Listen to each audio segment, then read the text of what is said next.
Good evening.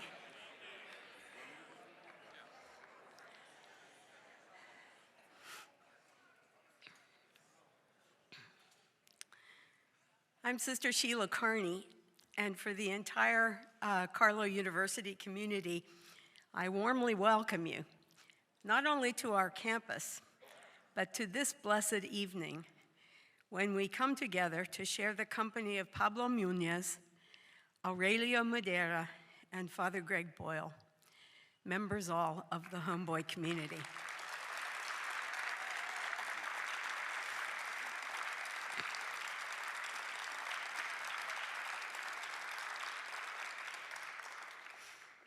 We're happy especially to welcome back Father Greg, who, having been awarded an honorary degree here a number of years ago, is a Carlow alum.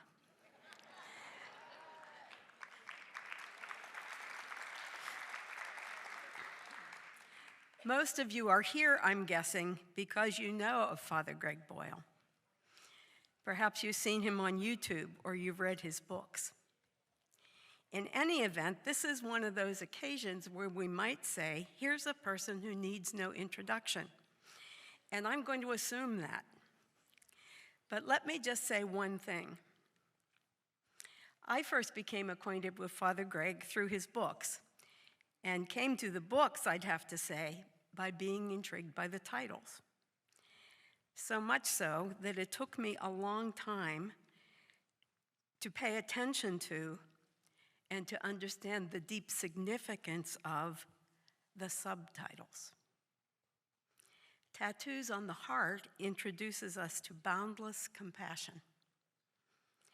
Barking to the Choir explores radical kinship. And the whole language calls us to radical tenderness, extravagant tenderness. In each case, the subtitle pointing to the deepest meaning of the book. And then came a further insight that more than subtitles, as revelatory as they are, these phrases are both biography and mission statement.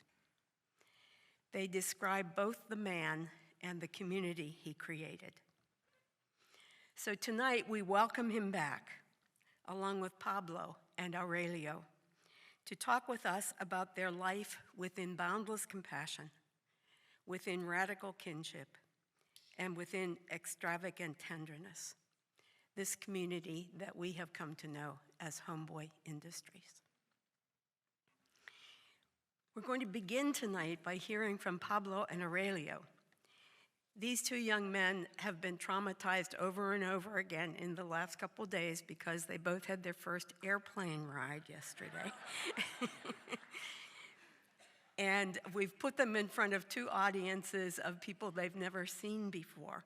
So I was just saying to Pablo, this is the friendliest audience. You don't have to be worried about a thing.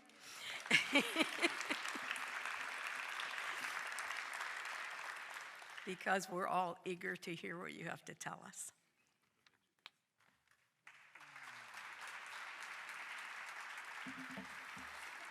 Good afternoon, guys. How you guys doing?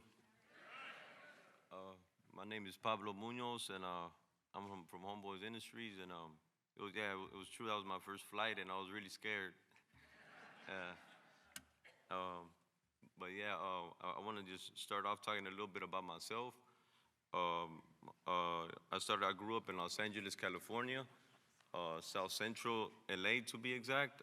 I grew up coming up from a broken home, a single mother. Well, she wasn't single yet, but there was a lot of domestic violence in my house, and seeing my father beat up my mom and stuff, kind of traumatized me from a young age.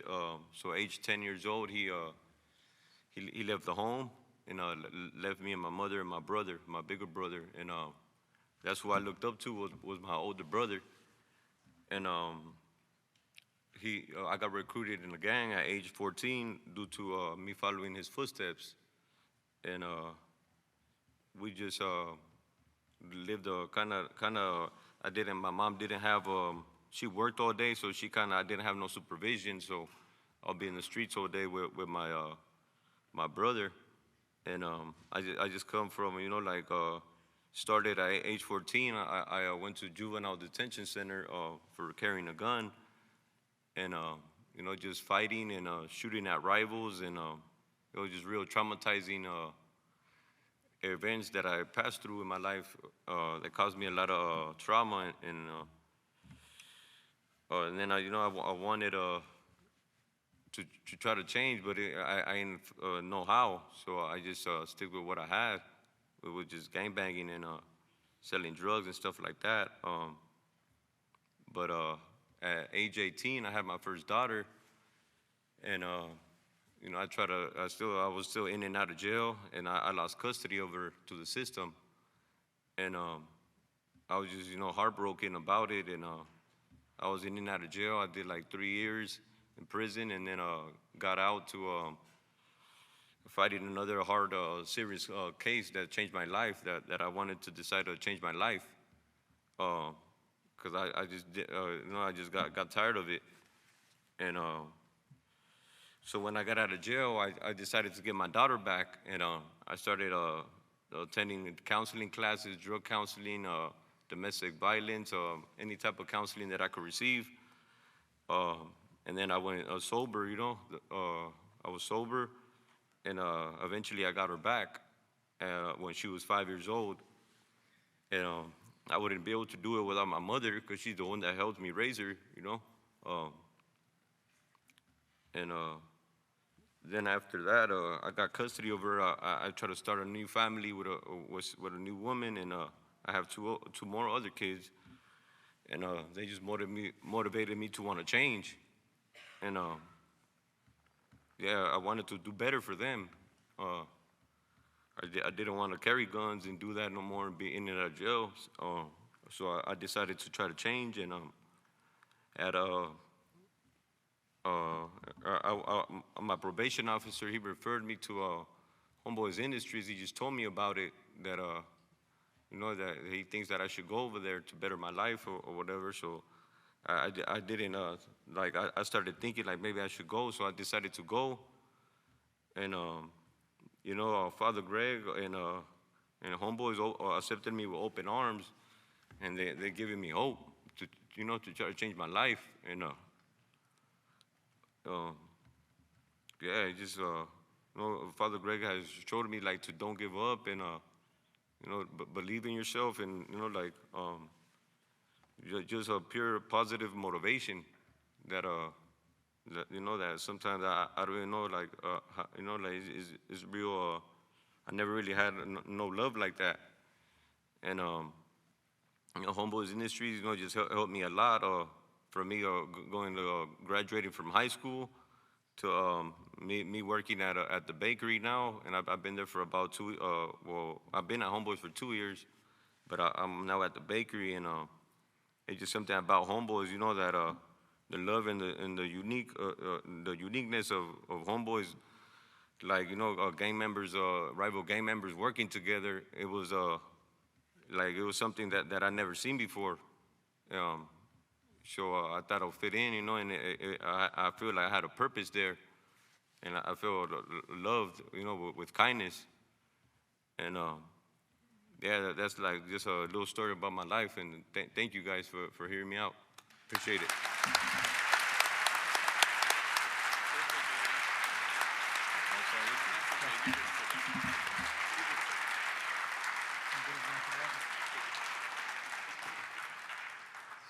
I need my water. Hi, you guys. My name is Aurelio Madera. Well, my life started off like just, I was initiated to it, like, because it was just right out there, stepping out the door. Like, the yard will be full of homies, big homies, my brother's homies and everything, So, yeah, of course, I'm a nice little kid, but they gave me a taste of danger and stuff like that, of me holding their guns and putting their guns away, stashing them, so nobody will go to jail, so everybody we'll be good even though we did something bad, and we'll have a good time, you know, and all those stuff. We're just like, but and I think well, I think I'm a little slow too, because when we got into a shootout, and I almost got shot in my head, so they just scraped my head. So I don't know, that affected me, and I came here for 1 year because of all the shooting and stuff like that. And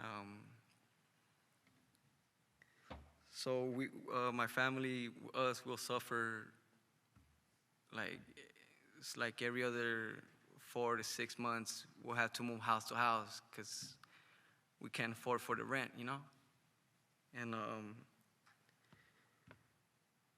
even if I did to make some money to with the guns and stuff like that, it still wasn't enough, and I just couldn't understand what was. We had to move, you know. But as I was getting older, well, of course, I realized that we're moving because just to stay safe, you know. And I lost my brother behind gang violence. Well, he ended up getting shot in the back of his head, and well, that hurt me a lot, and it still hurts me, because well, we used to watch the Laker games together all the time, you know. And, you know, Lakers are still playing, and I still watch it, and it still feels, well, yeah, something's missing. Sometimes I could feel him, you know. Sometimes I could feel his presence. It's a trippy thing, but yeah. And I have 2 kids.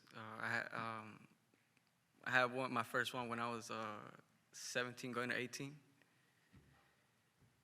And well, I don't have custody of both of them right now because all the stuff I've been through and stuff, and I'm trying to get them back. I'm trying to win them back, and I'm doing good now because of just one day I decided to take a walk.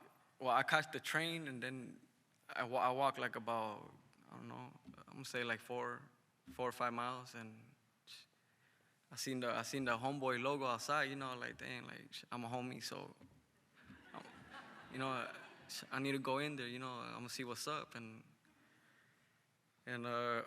homies that I seen there that day, I don't see right now. They're doing good or whatever, you know, but they welcome me. They like, hey, come in, what's up? How can we help you? You know, like, I'm like, well, I'm trying to look for a job. I'm trying to look for, like, changing my life, stuff like that. And well, they welcomed me. They started talking to me, communicating with me. They gave me I applied and stuff, and ever since, you know, I've been doing good. And I work at the bakery too. I do a little bit of everything. I make the dough, and I'm making my dough. And, you know, like, and so, to paint, I mean, you know, I feel happy, you know. I feel happy, and I thank God, and I thank G every second, because I'm here, you know. Thank you.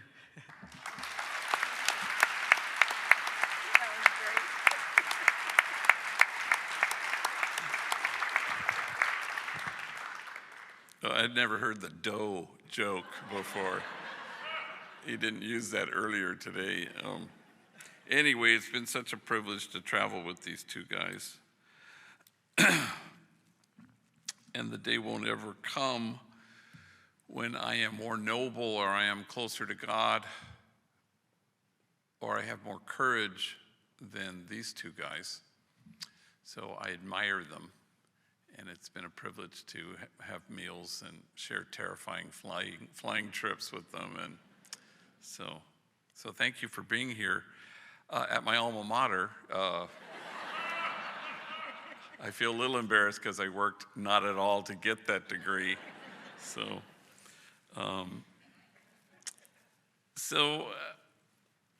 recently I was in New York City, and I had two homies with me there this last week, and it reminded me, I'd been with a homie there, Luis Perez, who was kind of a force of nature, and he had gone with me the first time I'd been at that St. Ignatius Parish in New York, and he loved giving talks. Any opportunity he could find to do it, he just really was asking me to do it. And after that trip to New York, we went out to dinner, and he was giving me tips on how to speak publicly, and he said, you gotta pepper your talk with self-defecating humor. And I said, yeah, no shit. That is some good advice there. Thank you, Sheila, for your kind hospitality. Thanks for mentioning the titles of my books, which Simon & Schuster always hated, by the way. I'd always have to arm wrestle them. They didn't mind the subtitles. It was just the main titles. But I was on a flight, and I was returning to my seat from the restroom, and at the aisle there was I could see that the tray table was down, and a book was open on the tray table, and I thought, and I look at it, and it's the telltale, I signed a book up here, of the whole language, which is very turquoise. Yeah, it was that. And I went, oh my God, somebody's reading my book on the plane. So I start to kind of be low pro, and I'm walking by, and I look, and he is knocked out. I believe he was drooling. And apparently reading my books is the next best thing to a CPAP machine. Anyway, that's all the self-defecating I'm going to do tonight. So, today I kind of did, to the other group, I did more of a kind of the beginning stories of Homeboy, and I think this talk had kind of a highfalutin title about when the wave knows it's the ocean, and all sorts of other things in the title. And so I kind of wanted to get a little bit more theological, because part of the thing is you're all here in this extremely hot auditorium to kind of, because you're withstanding it, because you have a vision of you wanting the world to look differently than it currently looks, and good for you. You want to really create a community of kinship such that God might recognize it. Otherwise, you wouldn't be sweltering so much, And so part of the thing is, we're all invited to imagine something different, and to imagine a circle of compassion, and imagine nobody standing outside that circle. You are here because you want to take seriously what Jesus took seriously, which are 4 things: inclusion, nonviolence, unconditional loving kindness, and compassionate acceptance. You're here because you want to dismantle the barriers that exclude.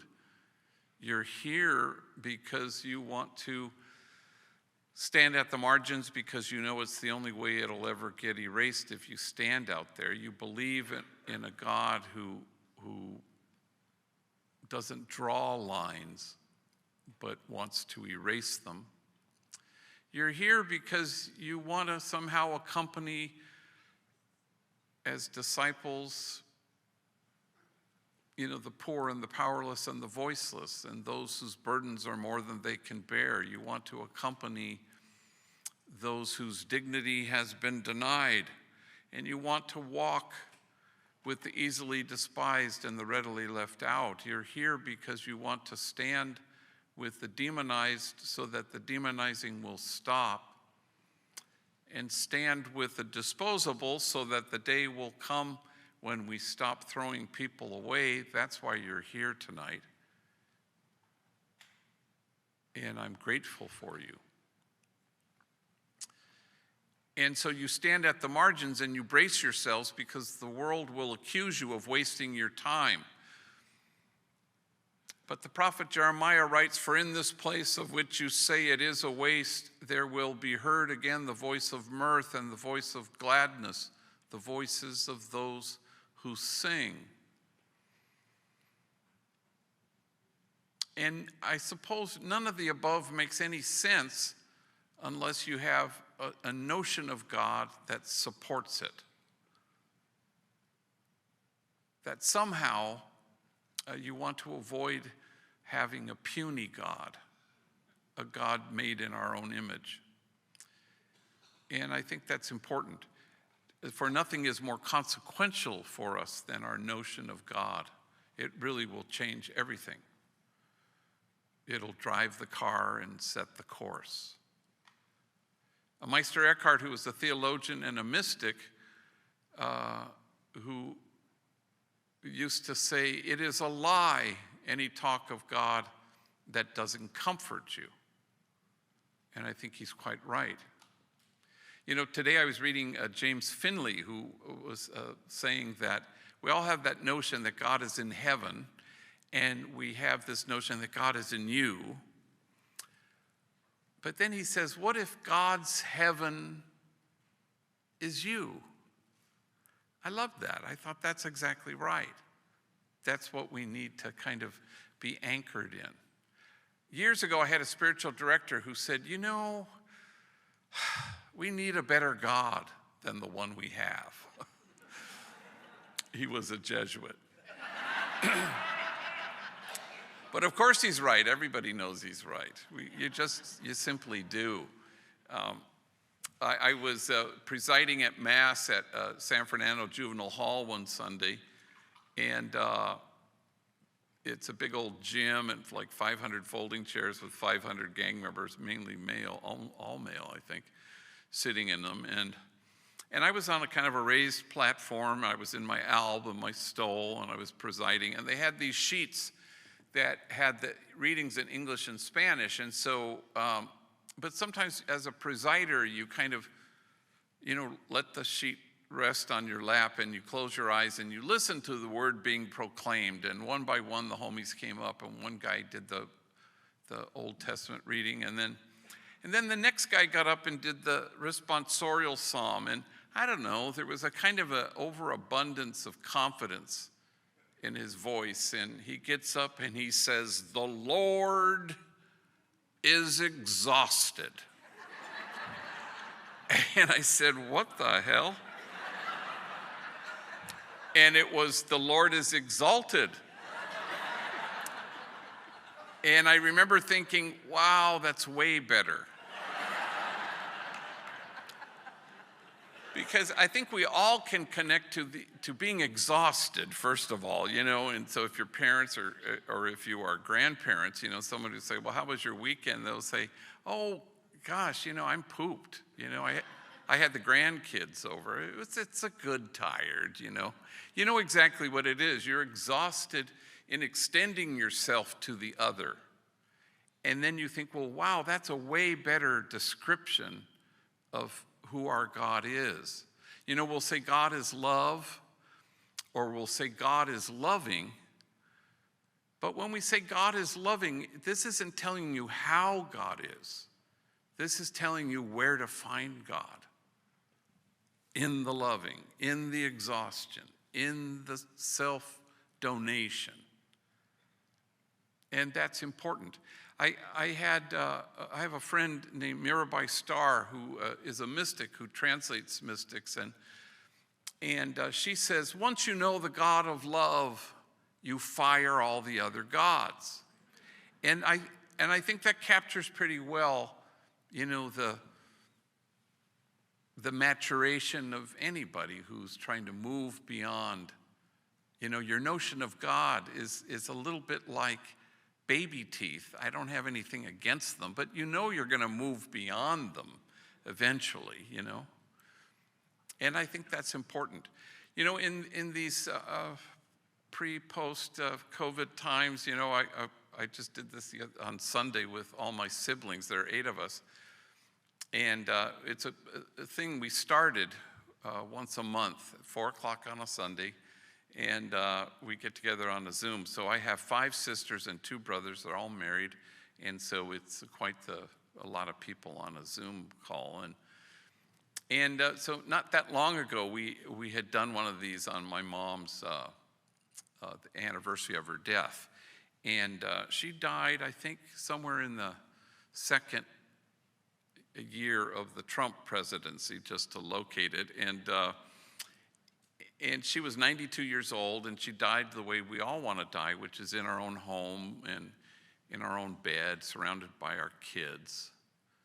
And I buried my father 25 years ago, and she was sharp as a tack even to the end. You know, in fact, she was watching so much MSNBC, she was becoming Rachel Maddow. And she wasn't a lick afraid of dying, you know. I mean, I remember about 3 weeks before she died, she said to me, she was just positively exhilarated and giddy. And she said, "I've never done this before," which is something you say just before you skydive, you know. And in fact, the day before she died, I was sitting at her bedside alone, which absolutely never happened. And because there were so many people in and out, and she was asleep, and when she woke up, she saw me at the foot of the bed, and she said, "Oh, for crying out loud," and she went back to sleep. She was pissed that she hadn't died yet, you know. I'm going, "Sorry." Well, the next day, again, as luck would have it, my sisters went out to get lunch or something. It was exactly noon. I was sitting at the foot of her bed, and at exactly noon, she sits up a little, and she opens her eyes, and she lets out this wondrous, glorious gasp. Skydiving. And she left us. And nobody in earshot of that sound could ever be afraid of death again. And I remembered that in the last days of her life, weeks really, she'd be in and out, and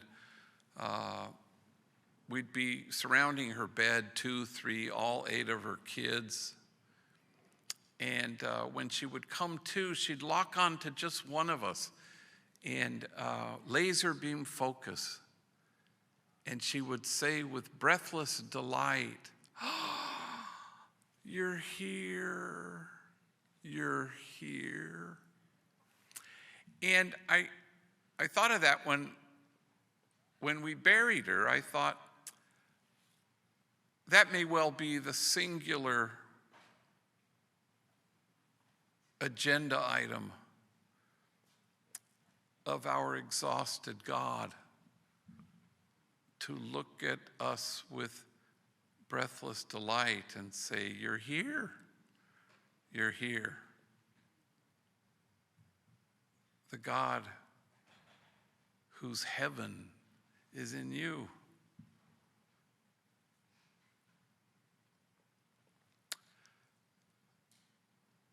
You know, at Homeboy Industries, 10,000 gang members a year wander through our doors trying to reimagine their lives.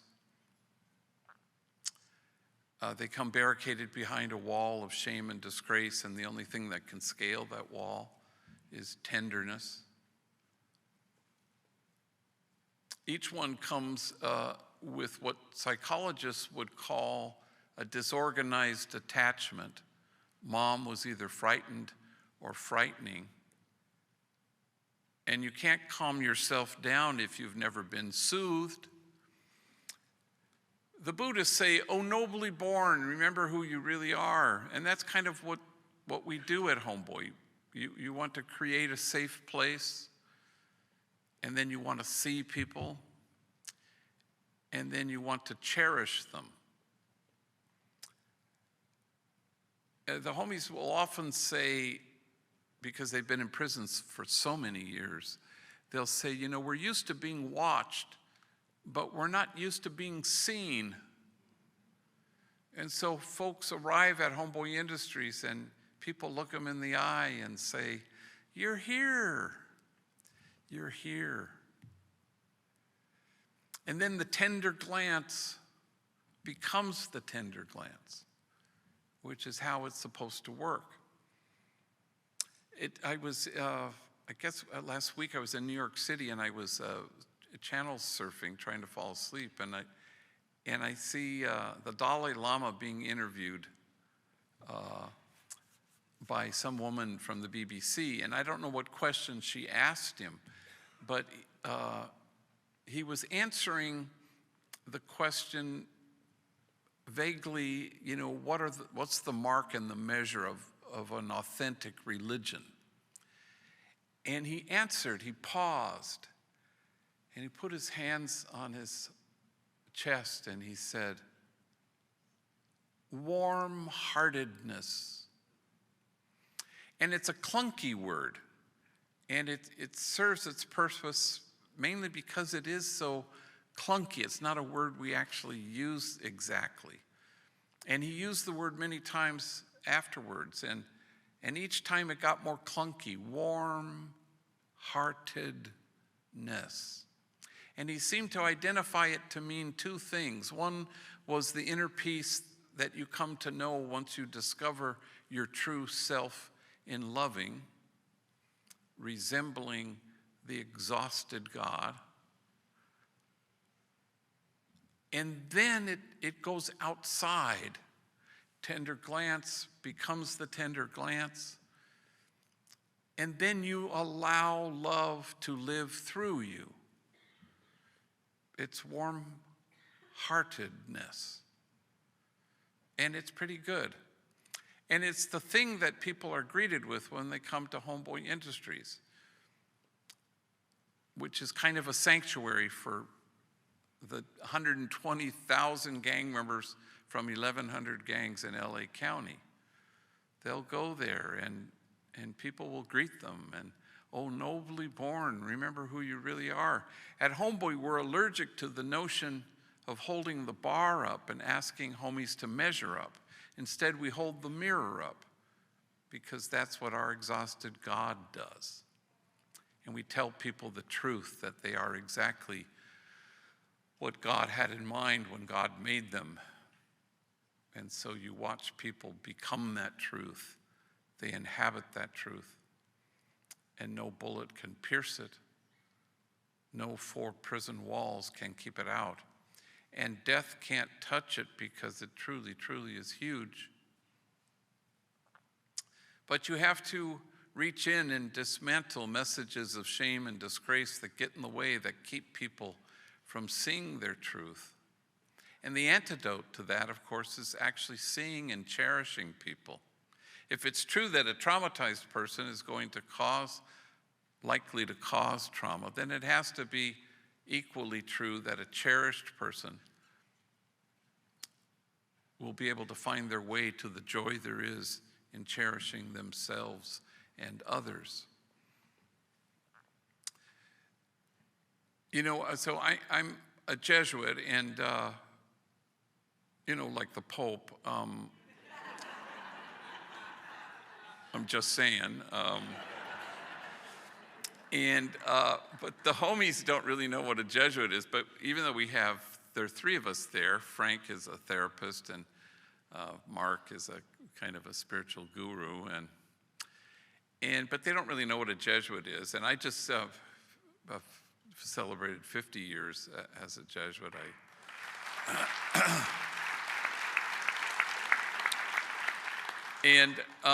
So we have tons of tours at Homeboy, and they'll, from all over the world, school groups and delegations from different cities that want to kind of explore, have some technical assistance, we call it, explore our methodology there.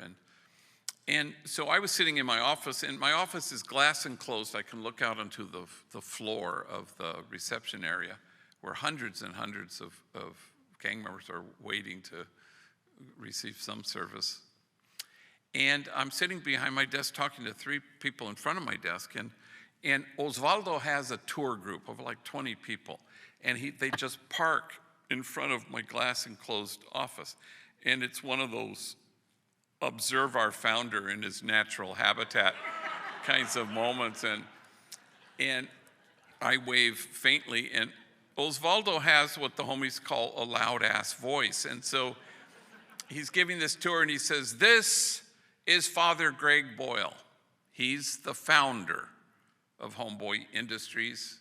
He is a jiu-jitsu priest."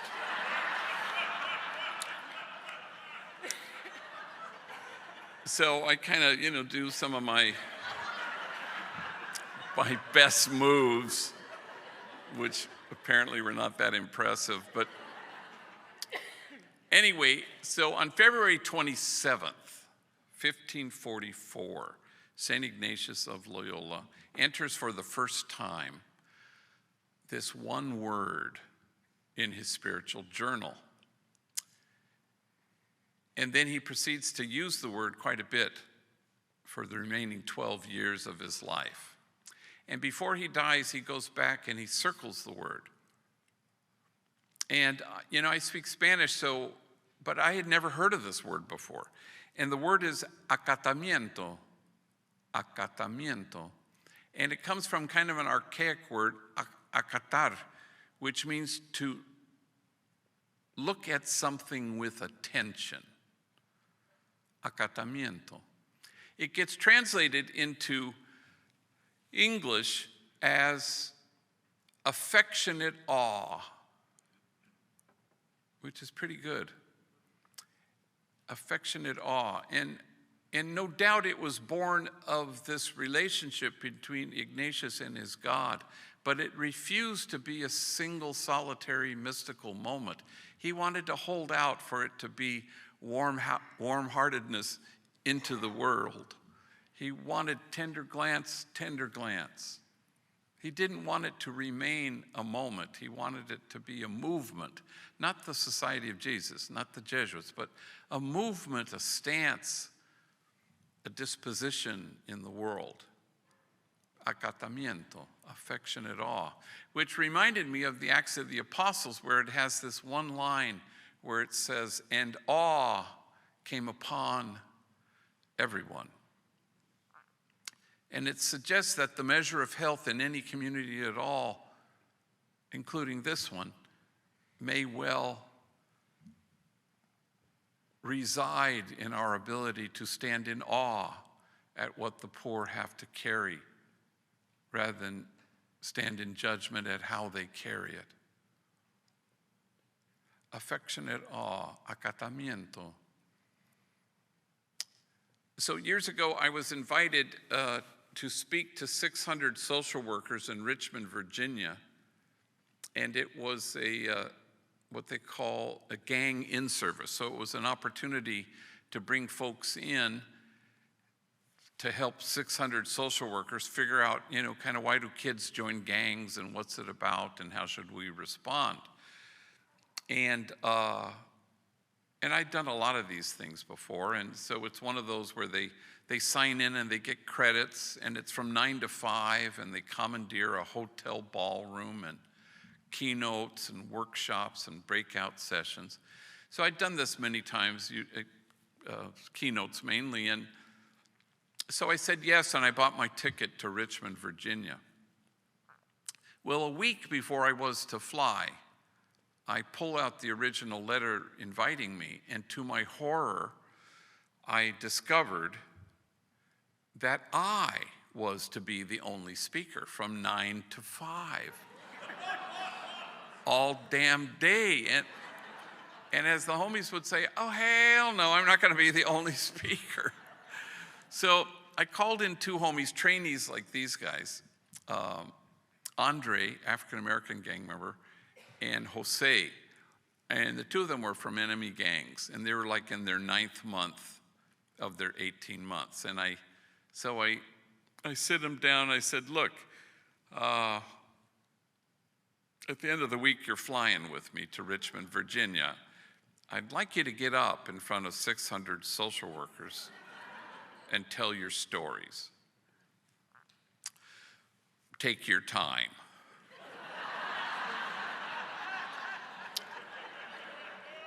because we got a long-ass day to fill. Well, I had never heard their stories, and Jose gets up first, and I think he's like 25 years old.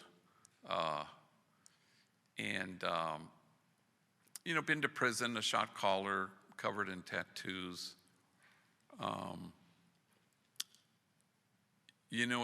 that juncture in his 9th month, he was kind of a very valued member of our substance abuse team, a man solid in his own recovery, and now he's helping younger homies and homegirls with their addiction issues.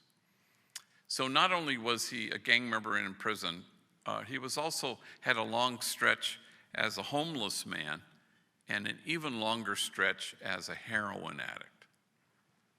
And so he gets up in front of 600 social workers and he says, I guess you can say that my mom and me, we didn't get along so good. I think I was 6 when my mom looked at me and said, why don't you just kill yourself? You're such a burden to me. Well, 600 social workers audibly gasp. And then he says, it sounds way worser in Spanish. And then they went from gasp to laugh. We got friggin', whiplash. And then he continued, I think I was 9 when my mom drove me down to the deepest part of Baja California, and she walked me up to an orphanage, and she knocked on the door, and the guy came to the door, and she said, I found this kid, and she left me there for 90 days until my grandmother could get out of her where she had dumped me, and my grandmother came and rescued me. My mom beat me every single day of my elementary school years with things you could imagine, and a lot of things you couldn't. Every day, my back was bloodied and scarred. In fact, I had to wear 3 t-shirts to school each day. First t-shirt because the blood would seep through, and second t-shirt, you could still see it. Finally, the 3rd t-shirt, you couldn't see any blood. Kids at school, they'd make fun of me. Hey, fool, it's 100 degrees. Why are you wearing 3 t-shirts? And then he stopped speaking, so overwhelmed with emotion. And he seemed to be staring at a piece of his story that only he could see. And when he could regain his speech, he said through his tears, I wore 3 t-shirts well into my adult years because I was ashamed of my wounds. I didn't want anybody to see them. But now I welcome my wounds. I run my fingers over my scars. My wounds are my friends.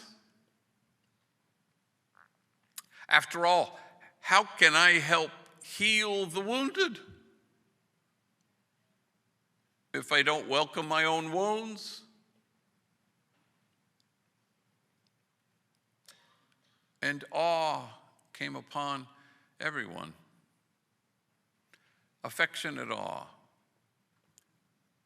acatamiento, to look at something with attention. You notice the notice of God, and then you become the notice of God in the world. You choose to be in the world who God is, compassionate, loving, kind. And if we don't welcome our own wounds, we may well be tempted to despise the wounded.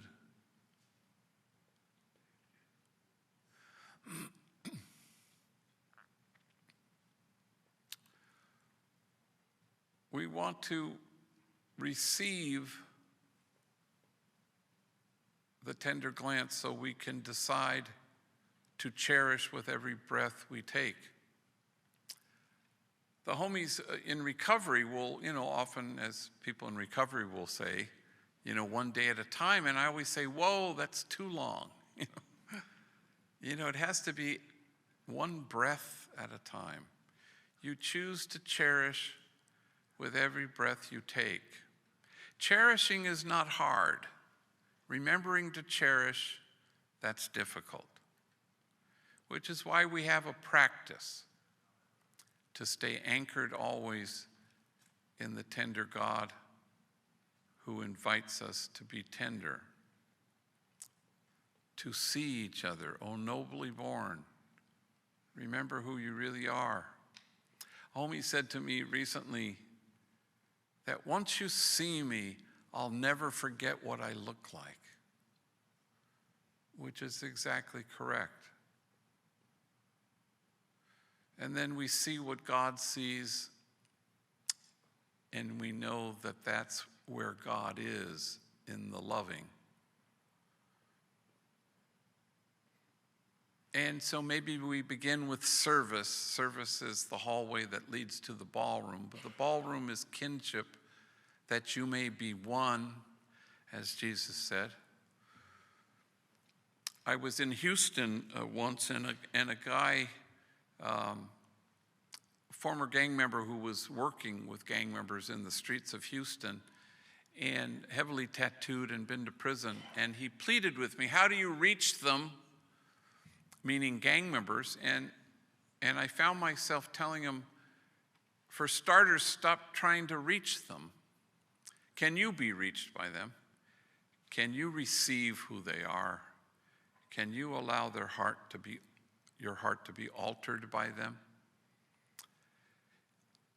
If I go to the margins to make a difference, then it's about me, and it can't be about me. You go to the margins so that the folks at the margins make you different. And then it's about us. And then at the margins, it's eternally replenishing. You are never depleted because you know that you're not called to be successful, but faithful to the love, to allow the love to live through you. Tender glance, tender glance. You're never depleted, you never burn out, because you're only present with affectionate awe to the person in front of you. I think I'm going to end with one more story, because I'm sensing that wilting is actually happening in this place. And of course, I all want you to get home for the State of the Union address. So let me just end with this last story, and we'll all go home.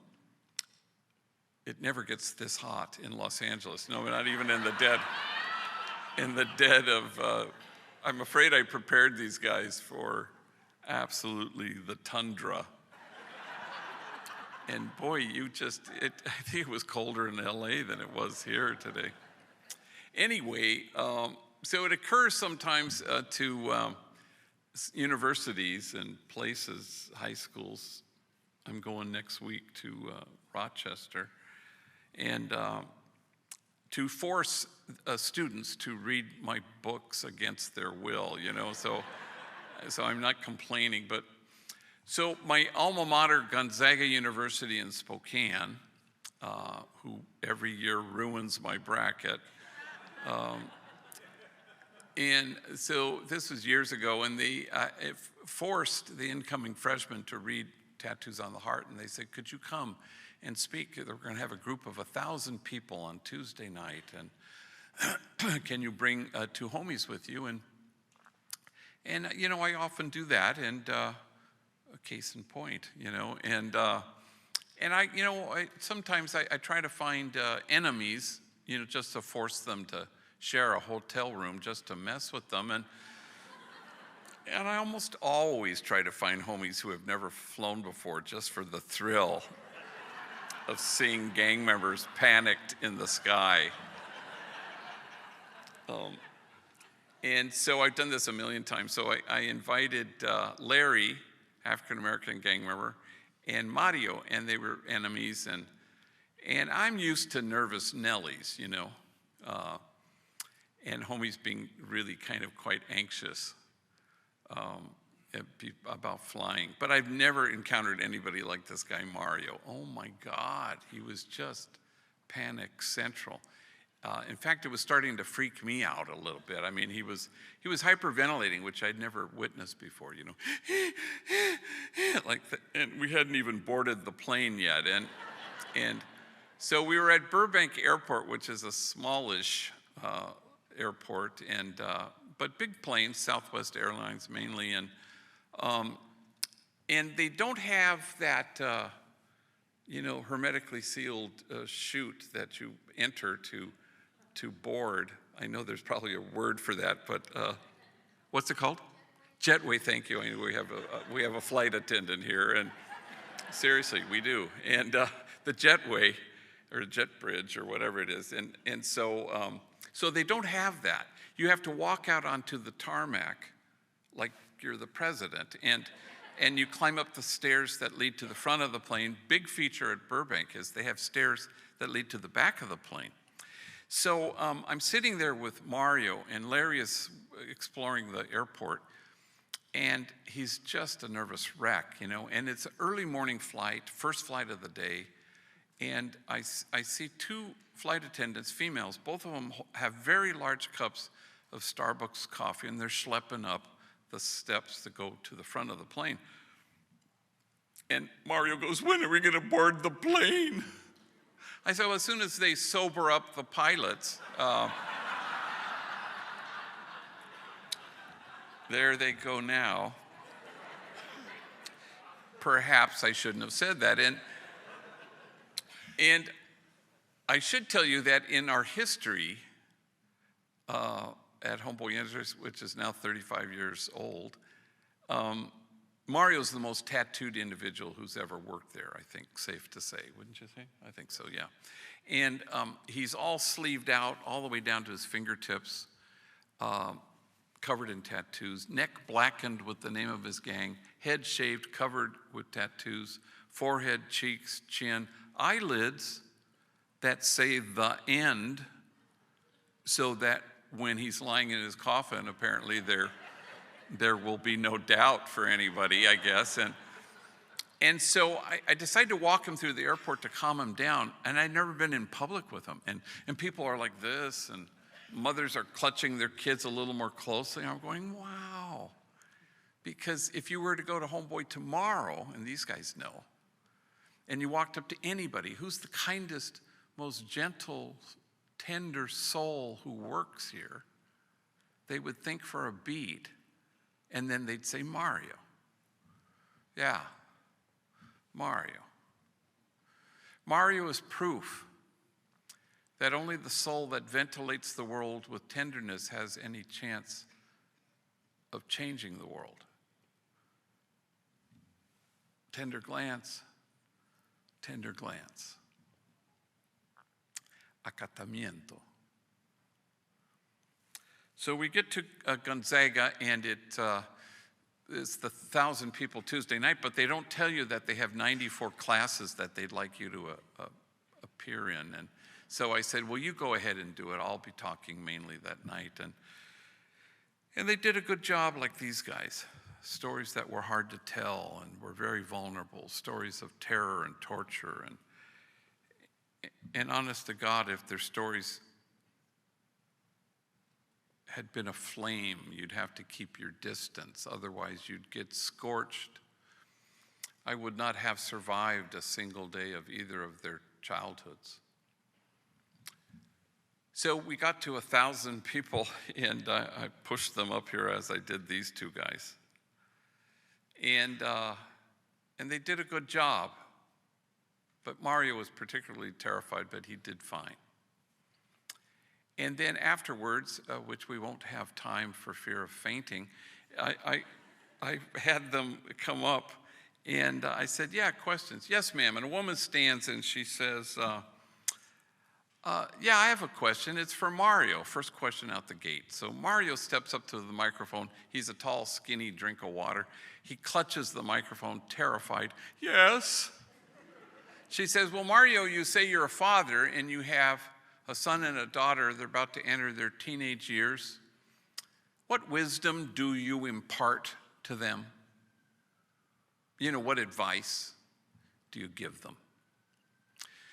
And Mario closes his eyes and he clutches the microphone even more intently. He's starting to tremble. He's getting a friggin' hernia trying to come up with whatever the hell he's going to say. And then finally, he lets out this utterance only. And as soon as he says those two words, he rushes back to his microphone clutching refuge. And now I know he's losing the battle with his tears, but he wants to get the whole thing out.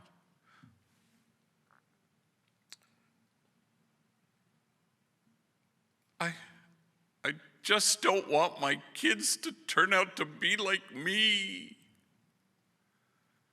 And there's silence until the woman who asked the question stands and she says, and it's her turn to cry, why wouldn't you want your kids to turn out to be like you? You are loving, you are kind, you are gentle, you are wise. I hope your kids turn out to be like you. And 1,000 total perfect strangers stand, and they will not stop clapping. And all Mario can do is hold his face in his hands, so overwhelmed that this room full of strangers had returned him to himself. And they had been returned to themselves. Tender glance, affectionate awe. Like they all looked at each other and said, "Oh, nobly born, remember who you are. You're here. You're here." And I think that's the only praise our exhausted God has any interest in. And so we go from this place this evening to be the tender glance in the world, to take seriously what Jesus took seriously: inclusion, nonviolence, unconditional loving kindness, compassionate acceptance. We go from here with affectionate awe at the margins, where it's never depleting, only eternally replenishing, because we've all ceased to care. If anyone accuses us of wasting our time at the margins. For in this place of which you say it is a waste, there will be heard again the voice of mirth and the voice of gladness, the voices of those who sing. Thank you very much.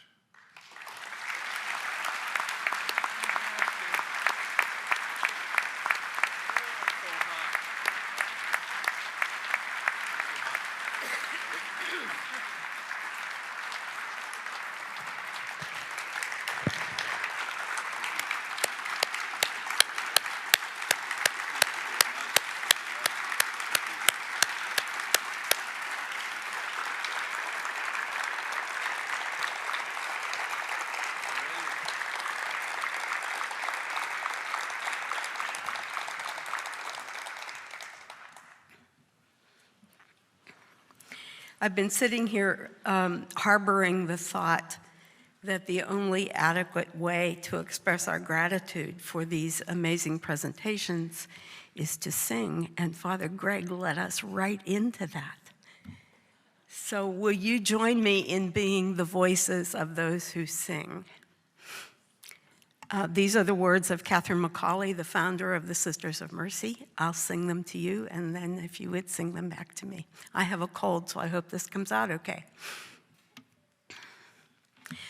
Thousands of thanks, and praise be to God's holy name. Can you try that? Thousands of thanks, and praise be to God's holy name. One more line. Thousands of thanks, and praise be to God's holy name. We're going to have to start from the beginning because I can never pick it up in the middle, okay? So, thousands of thanks, and praise be to God's holy name. Thousands of thanks, and praise be to God's holy name. Once more. Thousands of thanks, and praise be to God's holy name. Thousands of thanks, and praise be to God's holy name. Thank you for being with us, and safe home.